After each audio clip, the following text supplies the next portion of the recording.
Hello and welcome to Built to Go, a van life podcast. I'm your host, Jeff Wagg, coming to you from the College of Curiosity.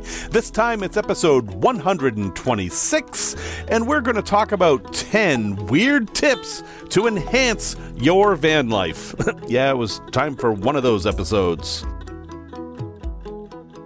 We're also going to talk about alternators, how they work, how you know when they're not working, and how to fix them, a tale from the road involving a very steep hill, and a product review of the Chrysler Pacifica.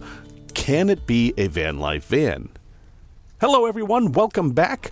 I am sitting here along the banks of the Illinois River in LaSalle County, Illinois.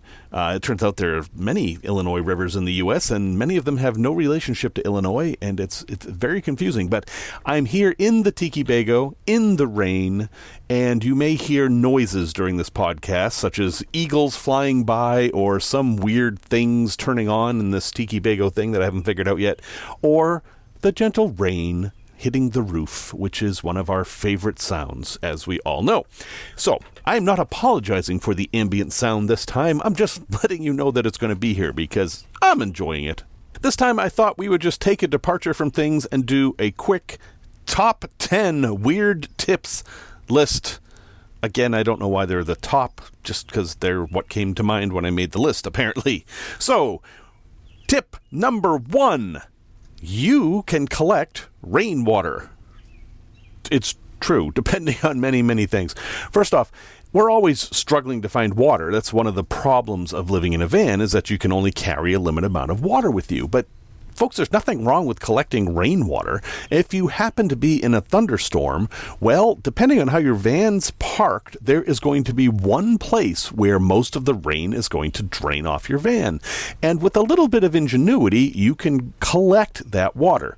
Now, everyone's van's different. Some people have awnings. There's all kinds of different ways to do this. But consider, if you need to do laundry or do the dishes or something like that, rainwater is perfect for that. It's completely fine, and heck, you might as well collect it and save yourself a few gallons.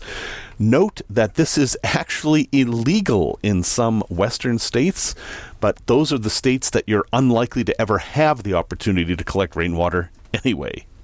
Number 2, a completely opposite thing. There is a thing called sun laundry, and that's because I think I just made this up.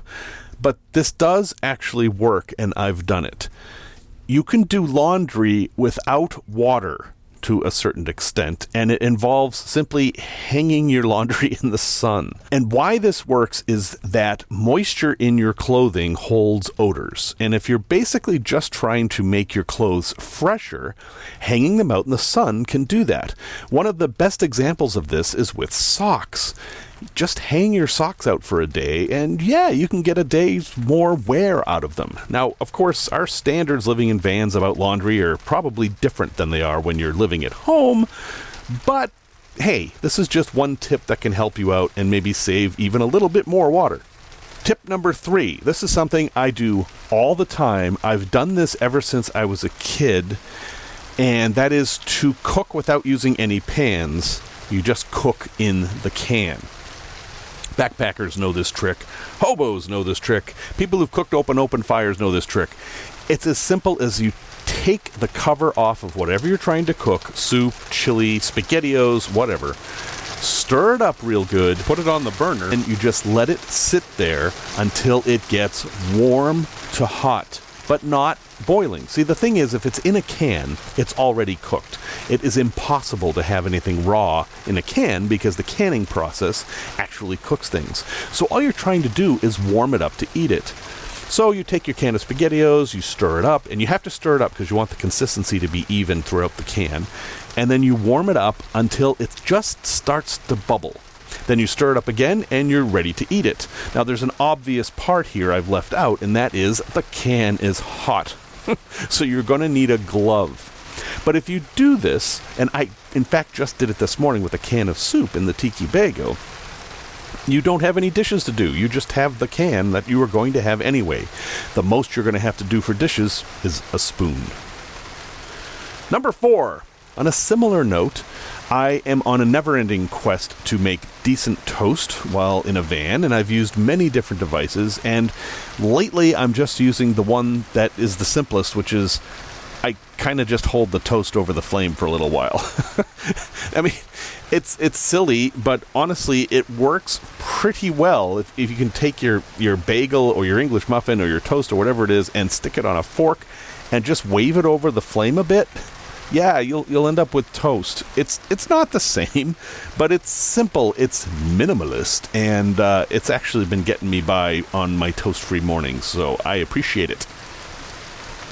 Number 5. This is terrible advice I'm going to give you. It's illegal. There may be other problems. Actually, I'm not giving you this as advice. I'm just making you aware of it in case you are in an emergency situation or something like that. But if your vehicle uses diesel, there is a kind of diesel that you can get that is much less expensive and is sometimes available in places where normal diesel isn't, and it is called off-road diesel. You will find this at some gas stations in agricultural areas where they'll have 2 diesel pumps, and one is labeled for off-road use only. The deal is that for tractors that use diesel, you're allowed to use this diesel in them, and there aren't any taxes on it, or at least not the same taxes. Because after all, your tractor's not using the roads, and that's what the taxes go to. However, this diesel is dyed, so it is detectable. And if you fill up your van with this diesel and get pulled over and somebody tests the diesel and finds that dye in it, you can face a very hefty fine. So don't do this. And also, that diesel may not be as well refined as what your engine requires. It may be a higher sulfur count or something like that. So, terrible advice. Don't do this. But it doesn't hurt to be aware that maybe you'll be in a situation where you're out of diesel and the station that you finally crawl into only has off-road diesel. I mean, if I were in that situation, I would probably chance getting a couple of gallons to get me to the next station. Number 6, one of my favorite tips, and I've said this many times, so I'm going to say it again.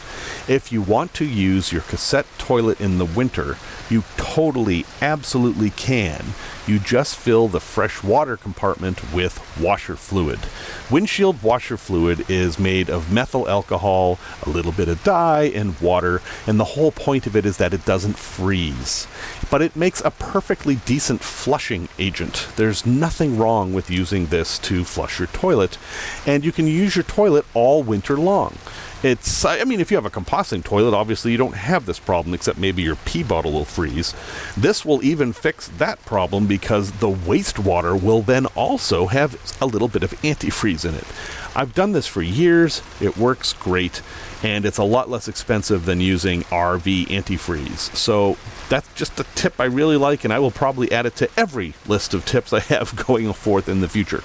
Number 7, very odd tip here. Wind chimes can work as a sort of alarm. Now, I am a very audio-centered person. I kind of drive my wife crazy because my office, if I have an office, is always set up to sound like Star Trek. Every little thing's doing notifications and bings and beeps, and I know there are people that hate that. But if you're somebody like me that actually likes all that audio feedback, having wind chimes hanging inside your van can actually give you feedback as to what's going on, and I find this particularly useful when sleeping. Now, the Tiki Bago had some wind chimes in a drawer, and they're those little metal wind chimes. These happen to have a crab at the top of them. And I took them out of the drawer, and just to get them out of the way, hung them on a hook on the wall.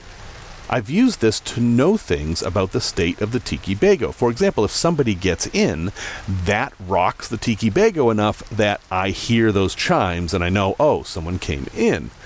Now, in the middle of the night, if I'm woken up by something, if I hear the wind chimes, then I know something's going on with the Tiki Bago. Now, it could be just wind. But if somebody were messing with me or trying to open a door or whatever, those bells would be going off. I would then know it wasn't my imagination or some kind of a jerk I had in my sleep or something like that. It's a very strange tip, but that's what this list is about, and it's something that might work for maybe 5% of you, but I kind of like it.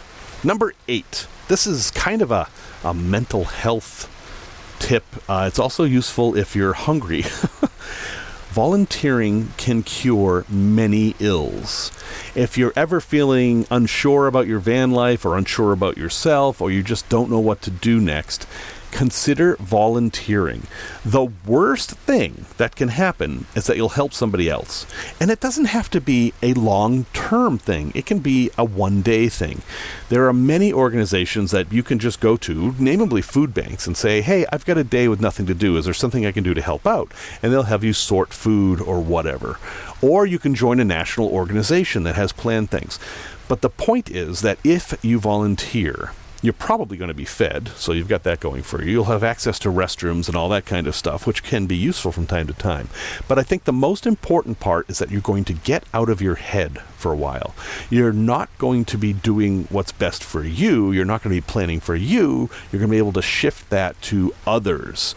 And where we're so individualistic and self-reliant in vans, I think volunteering can really, really help with perspective and a resetting of priorities. So I can't recommend that enough. I still volunteer with Team Rubicon. That's what I do for this regard. In fact, I'm flying to Wilmington, North Carolina this weekend to do a training. And every time I do that, I come back with a total change of perspective. Number 9, don't throw away all your cardboard. I think it's super handy to have a, say, 6 foot by 4 foot piece of cardboard in the van with you, or something like that. They don't take up that much space. You can put them under your rug. If let's say you have a hard floor and you have a rug over it, you can put the cardboard under that, and it will help absorb moisture and add a little bit of cushioning. Or you can put it under your mattress, which can be useful because it'll absorb moisture there too. Just make sure you air it out once in a while. But the point of saving the cardboard is that it's super useful for things such as having to crawl under your van for whatever reason, or if you happen to accidentally break a window, you have cardboard to cover the window up with, or if you need to make an emergency sign, or if you need something to make a fire with, or heck, if you need to make a box, you can make a box out of a piece of cardboard. Cardboard is everywhere. We have more cardboard in the world than we ever had before. Recycling cardboard is of questionable value, but reusing cardboard is of definite value. So the next time you come across a big piece of cardboard, consider putting it in your van somewhere. It doesn't take up any space, it doesn't take up any weight, and it could be a really nice thing to have. And number 10, another strange tip that I learned way back in my days of working on tractors all the time, although those days seem to have come back for me. Hand cream will help keep your hands clean. If you know you're going to do some really nasty work, like work on an engine or dig a lot or something like that, applying a whole bunch of hand cream to your hands, just get them as greasy as you can.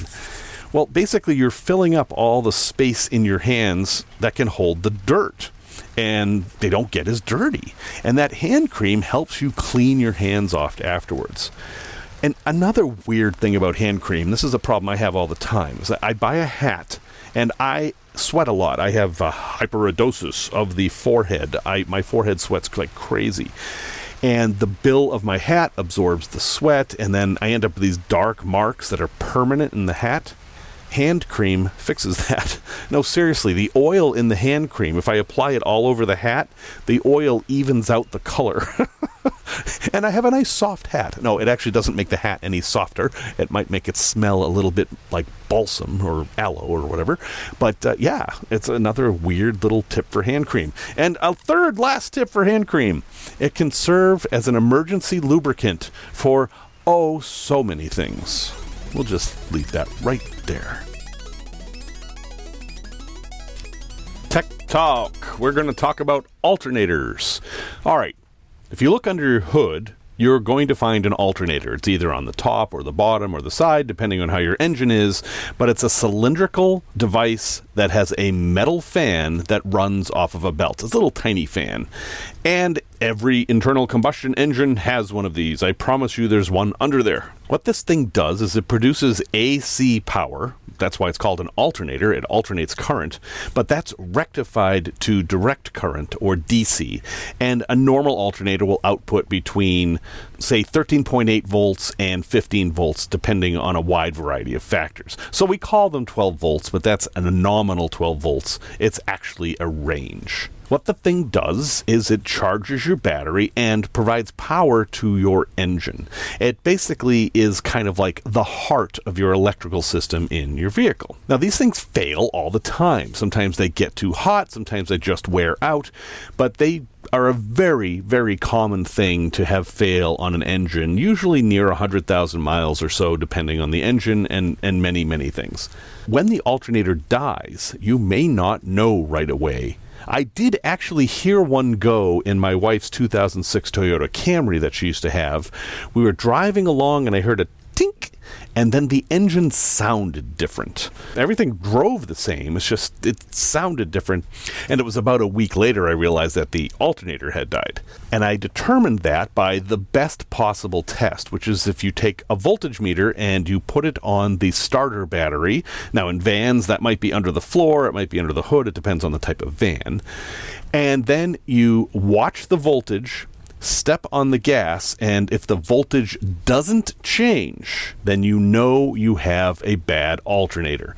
Now, smart alternators might mess with this a bit, so it's best to do this under load, which is you put on your headlights, you put on your air conditioner, turn everything on, and then do the test. That will be the safest, most effective way to do this. But if that doesn't move, it's very likely that there's something wrong with your alternator. Now, what will happen over time is that if your alternator's dead, your battery will die, because the battery will have to be used to power the engine components, like the computers and the fans and the headlights and the wipers and all that kind of stuff. And without the alternator there to recharge it, over time it will just die. And then you're stuck. You can replace it by yourself if it does go bad. It's not that technical, but it can be a little tricky because often they're in places that are hard to reach, and you have to tension the belts properly, and that can be tricky. Often there's an idler pulley that you have to move or some other tensioner, and I recommend you watch a lot of YouTube videos about doing this before you attempt it on your vehicle. But yes, it is something that you can do with just a few wrenches and not a lot of technical know-how. But other things to check to maybe keep your alternator in good shape is to make sure it's clean. You don't want any oil dripping on it or mud or anything like that. And make sure the belts are in good condition.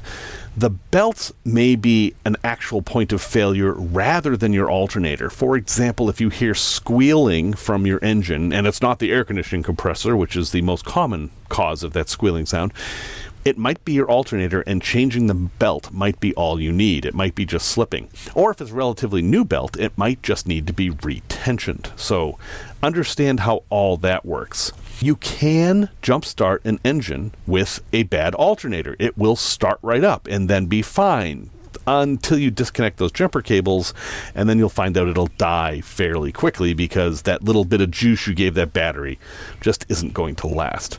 Now, if you're in an emergency situation and you can get someone to jumpstart you, you can use your leisure batteries, the ones in the back of the van, to actually power your engine.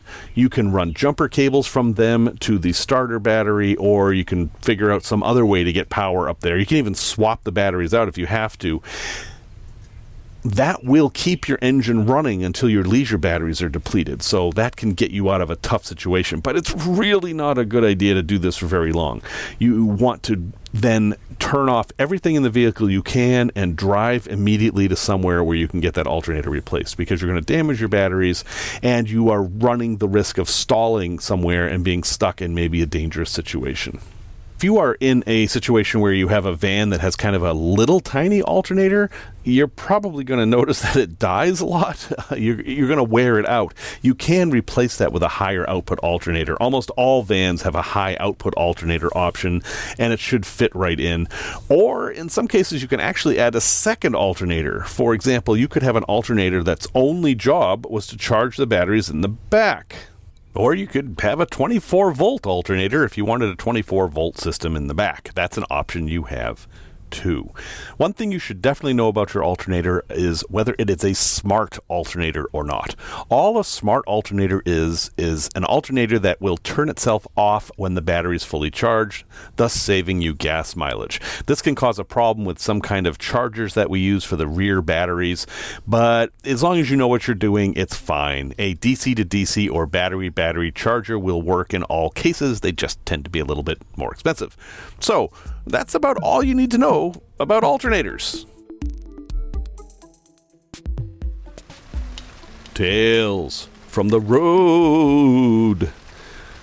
So I had a fight with my girlfriend at the time. I think we're talking about 1986 here, so quite a while ago. And one of the things I used to do to, kind of calm down was to just go for a drive. And at the time I was living in West Virginia, Salem, West Virginia, which is confusing because I grew up in Salem, Massachusetts. West Virginia, if you've ever been there, is not the flattest place in the world. In fact, it is the least flat place in the entire United States. It's so not flat that the idea of having a soccer field is challenging because you can't find that much flat land. And there was one hill in Salem, West Virginia, I think it was called West Virginia Street, that was just incredibly steep. Like, it was one of these hills that's so steep that you're like, how did they even pave that? How did they keep the paving equipment on the hill and not have it just fall down? And well, I thought, hey, I'm mad. I'm going to drive up that hill in my 1980 Datsun 510, which was a great car. And, did I mention that it was about 20 degrees out and that the road was covered with ice? So I had not been driving all that long. I mean, I had. I guess I'd been driving for about 3 years, and I probably had a little bit too much confidence. In fact, I know I did, because my rear-wheel drive 4-cylinder little tiny Datsun 510 made it about 3/4 of the way up that icy hill and then started to go backwards. And I realized I was about to lose control and slide all the way back down the hill. So I was able to maneuver a bit to get over to the side so I wouldn't hit any of the cars parked on this hill. And I ended up getting the rear bumper hooked up on somebody's stone wall. But I'd stopped. I'm like, good, I didn't damage anything. And I thought, well, okay, that's great. Now what? So I called the tow company in town. There was only one. I think his name was Todd, actually. I think it was Todd's Towing at the Exxon station at the intersection of, God, if I remember this, Routes 23 and Route 50, I think. It's been a long time, but sometimes memories stick there. Anyway, Todd comes, and he looks at the car, and he looks at me, and he doesn't say it, but the words, wow, that was stupid, kind of are broadcast from his forehead to me. And who am I to disagree? But doesn't matter. There's a job to be done here. And Todd does this thing that amazes me to this day. He pulls his tow truck up the hill. First off, he got up this icy hill in his tow truck. Now, I think he had chains on the back wheels, which helped. But he got way up the hill farther than I did. But he still couldn't get to the top. He started skidding and then stopped. And then hooked his tow hook up to the front of my car and winched me out. But just enough to get me off the wall. He basically pulled the car forward enough so that it was on its own 4 wheels, but he didn't pull it all the way up to the tow truck. It was still at an angle and not even with the road. And I thought, how is he going to fix this? Because I know he can't pull forward, and there really isn't that much space for him to tow the car more. So how are we going to solve this problem?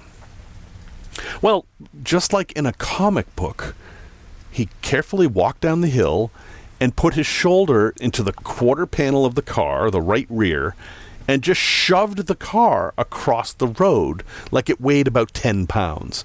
He knew that the road was slippery enough that he could just push the car and have it swing like a pendulum until it needed to be exactly in the road where it was. And I was blown away, and I was like, oh, thank you, Todd. That's awesome. And then he did something that I didn't expect. He unhooked the car. And he said, okay, go ahead. And I'm thinking, but how? I can't go up the hill. I'm 3/4 of the way up this hill, now in the middle of this icy street. What am I supposed to do? And I was like, okay, what do I do now? And he said, oh, just back down the hill. And okay, so despite me showing him how poor my judgment was, he thought that was the best course of action rather than to kind of winch me down the hill or something like that. And I did. I backed down the hill somehow. I managed to do what I couldn't do before, and I made it all the way down to the hill, and $100 poorer, I was out of this situation. And at the bottom of the hill, I ran into the police person. May have been a sheriff. I actually don't remember if Salem had its own police. And he said, I was just watching to see if I needed to give you a ticket or not, but since there wasn't any damage to the wall, I think you're okay. But don't do that again. And I thought, you're damn right. And I just remembered the worst part. I didn't have a credit card at the time, and I had to ask my girlfriend to borrow hers. Product review. So when I was in Portland, Oregon a couple weeks ago, I took a whole bunch of people to the waterfalls up the Columbia River Gorge, and then we got on the sternwheeler and had a dinner, and it was a nice day, very crowded. I talked about it a couple podcasts ago. But one of the challenges of this trip is that we couldn't rent a bus because buses aren't allowed, basically. You can only have very small buses, and the cost of a very small bus didn't work out favorably for the size of the group I had. I had 25 people. I could only get a 21-passenger bus, and it cost as much as a 50-passenger bus. Then I would have had to divide the cost by 21, etc. So what we did instead was we rented minivans. And that wasn't the cheapest thing in the world, but it worked. I got some volunteer drivers, and we were able to go out and see everything, and it was all completely fine. But the whole time, everybody's looking at the falls and seeing all these amazing things. I'm driving this Chrysler Pacifica thinking, how would this be for van life? And so I thought I would tell you. Now, the Chrysler Pacifica has basically replaced the Caravan and, the traditional Chrysler minivans that we had for everywhere. The Grand Caravans and all those are no longer made. The Pacifica is the van they make now. And it is one of the biggest minivans ever made, actually. But I do not think this would be a good vehicle for a total conversion. It has too much stuff in it.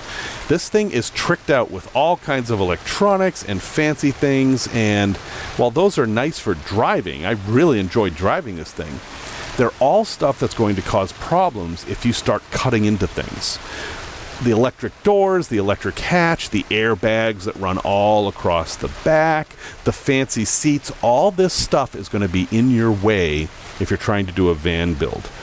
However, I do think these vans would be absolutely awesome as no-build vans. First off, they're huge. Behind the driver's seat, there's more than enough space for, maybe not a queen bed, but certainly enough space for two full-size people to sleep comfortably. And then you've got the stow-and-go seat areas that with a little bit of work, you could remove some of the seats and have these massive storage compartments in the floor that would hold a toilet or cooking gear or whatever. And if you could do the kind of trip where you're going to cook out the back hatch, this thing would be awesome. So I really did like the van. I absolutely loved it. They're not inexpensive, so this is kind of not for everybody. But if you find yourself in possession of a Chrysler Pacifica, you can make a really nice no-build out of it. And if you're new to that term, that means basically you don't change anything in the vehicle, and yet you still turn it into a camper. In fact, I have this fantasy about making a backpack camper build, which is a backpack that you can bring on a plane, fly somewhere, rent one of these vans, and then live out of it comfortably just on the things you brought with you in the backpack. I totally think it's doable. I really want to do it as a project and make a video about it, but we'll see. So anyway, Chrysler Pacifica, great van, great for a no-build, not a great van if you want to do a lot of custom work. Look more towards a cargo van for that.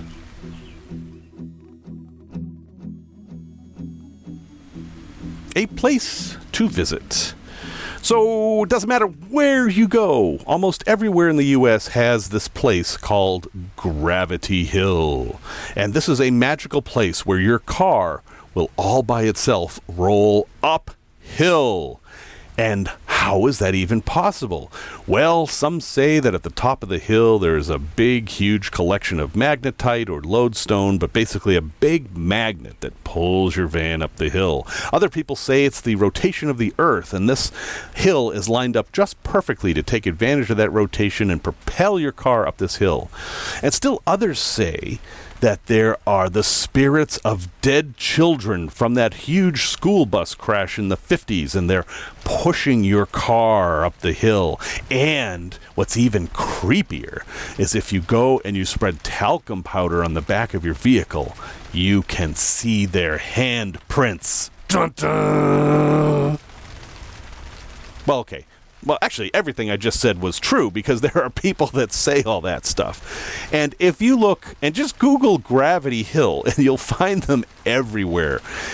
And should you visit one of these? And I would say, yeah, go ahead and visit, experience this phenomenon. It's an optical illusion where the surroundings make it look like you're going uphill, but you're really going downhill, because, folks, gravity works, and you can prove this to yourself by simply dumping out a bottle of water next to your van, and you'll see that the water also goes in the same direction that your van goes. And I don't think there are ghosts of little kids pushing the water, but maybe there's someone else who will say that. It's an interesting optical illusion, and I appreciate it for that. I have been on these gravity hills. I've looked at them. The effect is always pretty subtle. So usually the folks who really believe this had it sold to them really hard ahead of time, and they went in primed to believe that this was actually a thing. I don't have a specific one for you to go to, because they're literally all over the place, all around the world. But if you want to do something a little different and maybe not drive all that far to do it, go ahead and type Gravity Hill and learn about this interesting bit of phenomena. Resource recommendation. So, you know what a screw is, right? But do you know what a sex screw is? I had just learned this term. A sex screw. I've actually used these. I didn't know that they were called this. But if you ever want to know about screws and the 900,000 different kinds of screws there are, I have a resource for you, and it is called homestratosphere.com. I don't know why. But, homestratosphere.com. And they have an article called 36 Types of Screws and Screw Heads, Ultimate Chart and Guide. And it's just a super handy read. It'll take you maybe 10 minutes to get through it. But you will learn basic terminology that will help you understand why screws are shaped the way they are and which ones you should use for certain things. For example, what is the difference between a lag bolt and a carriage bolt? Well, a carriage bolt is called that because it's meant to carry weight, and you put a nut on the end of it. That's what makes it a bolt. But because English is terrible at being consistent, we also have lag bolts, which are also meant to carry weight, but you don't use nuts with them. You got to read it. Some of the stuff you just can't figure out by looking at the words. But it's interesting because there's a whole bunch of these that I didn't know they had specific names. Like an elevator bolt is different than a carriage bolt, although it looks very similar. A shoulder bolt is something you find a lot with IKEA stuff. And then, yes, folks, there is the sex bolt, which is, well, it's where the screw and the bolt both look like screws. That's the best way I can describe it. But heck, you can see it for yourself at this site. So the URL is homestratosphere.com/types-of-screws. And I'll have a link in the show notes, of course. Well, folks, thank you very much for listening to episode 126. A special shout out to those of you in Ukraine who have been listening. If there's anything I can do for you personally, please get a hold of me at jeff@built2go. That's 2 T's, not 3, not 1. Music, as always, is by Simon Wagg. And until next time, remember this appropriate quote from comedian Dave Barry. Rainstorms will travel thousands of miles against prevailing winds for the opportunity to rain on a tent.